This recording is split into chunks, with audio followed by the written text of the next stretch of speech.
नमस्कार, हिलक्वेस्ट news channel में आपका स्वागत है। मैं शिल्पा शर्मा हाजिर हूं आज की खबरों के साथ। तो चलिए देखते हैं आज की खबरें। 23 फरवरी से शुरू होगा विधानसभा का 14वां सत्र, 15 मार्च तक रहेगा जारी। विधानसभा के 14वें सत्र का आगाज 23 फरवरी से होगा। 15 मार्च तक ये सत्र जारी रहेगा। इस दौरान 4 मार्च को राज्य सरकार बजट प्रस्तुत करेगी। राज्यपाल राजेंद्र विश्वनाथ अर्लेकर ने गुरुवार को इसकी घोषणा कर दी है। ये सत्र सुबह 11 बजे से शुरू होगा। 23 फरवरी को राज्यपाल के अभिभाषण के साथ सत्र शुरू होगा।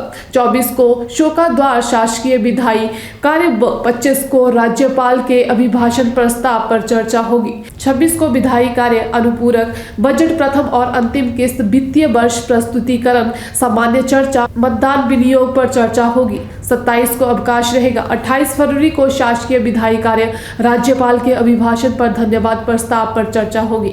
1 मार्च को फिर अवकाश रहेगा, जबकि 2 मार्च को विधायी और शासकीय कार्य होंगे। 3 मार्च को गैर सरकारी सदस्य कार्य दिवस रहेगा।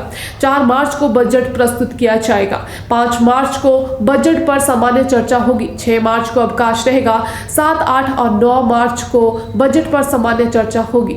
10 मार्च को गैर सरकारी सदस्य दिवस आयोजित होगा। 11 मार्च को बजट पर चर्चा और मतदान होगा।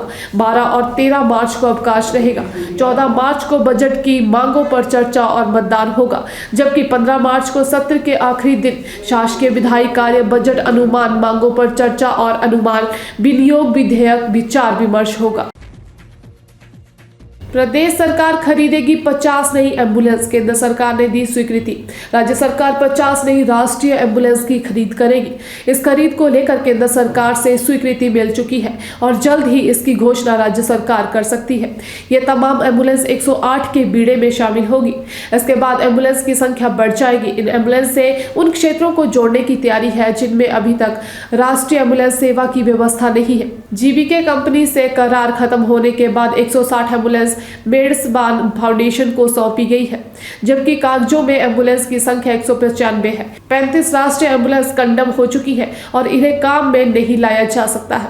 अब 50 नई एम्बुलेंस आती है तो राष्ट्रीय एम्बुलेंस की संख्या 200 के पार चली जाएंगी और इससे नए क्षेत्र भी एम्बुलेंस सेवा से जुड़ जाएंगे।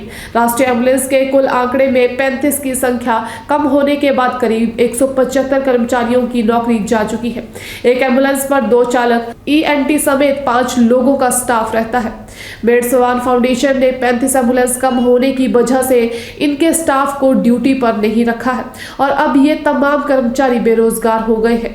ऐसे में राज्य सरकार 50 नई एम्बुलेंस की खरीद करती है तो इन कर्मचारियों को दोबारा से नौकरी का अवसर मिल सकता है। सरकार ने इस बारे में केंद्र को जो प्रस्ताव भेजा था उस पर केंद्र ने हामी भर दी है। राष्ट्रीय स्वास्थ्य मिशन के माध्यम से इन एम्बुलेंस का संचालन होगा। अगस्त तक पूरा हो जाएगा मेडिकल कॉलेज का भवन, मुख्यमंत्री बोले। चंबा नाहन मेडिकल कॉलेज का काम जोरों पर। मुख्यमंत्री जयराम ठाकुर ने गुरुवार को बारिश के बीच हमीरपुर स्थित डॉक्टर राधाकृष्ण राजकीय आयुर्विज्ञान महाविद्यालय के निर्माण स्थल का दौरा किया और संबंधित अधिकारियों को इस महत्वाकांक्षी परियोजना को समयबद्ध पूर्ण करने के निर्देश दिए।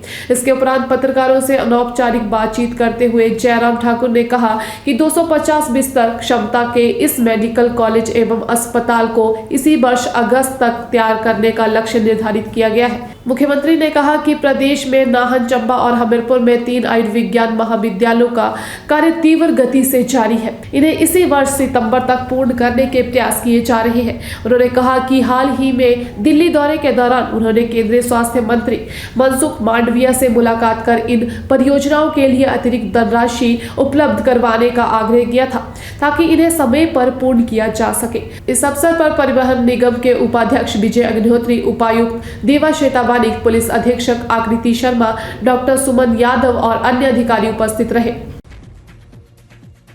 श्रीलंका के साथ 2 T20 मैचों की मेजबानी करेगा धर्मशाला।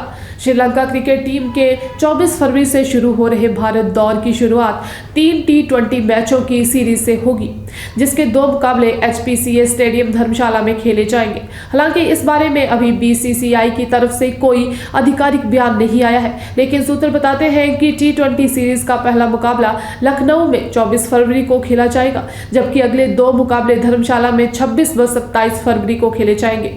इसके बाद श्रीलंका टीम इंडिया के साथ 2 टेस्ट मैच मैच खेलेगी जो मोहाली और बेंगलुरु में आयोजित किए जाएंगे। HPCA के सचिव सुमित शर्मा ने बताया कि मैचों को रीशेड्यूल की जानकारी मिली है, लेकिन आधिकारिक रूप से जानकारी अभी साझा नहीं की गई है। उन्होंने बताया कि धर्मशाला स्टेडियम में मैच करवाने के लिए पहले से ही तैयारियां की जा रही हैं। मैचों के जल्दी होने पर तैयारियों को युद्ध स्तर पर शुरू कर दिया जाएगा। तो मैं शिल्पा शर्मा आपसे विदा लेती हूँ। धन्यवाद। देखते रहिए Hill Quest news channel. Like, share, subscribe करना ना भूलें।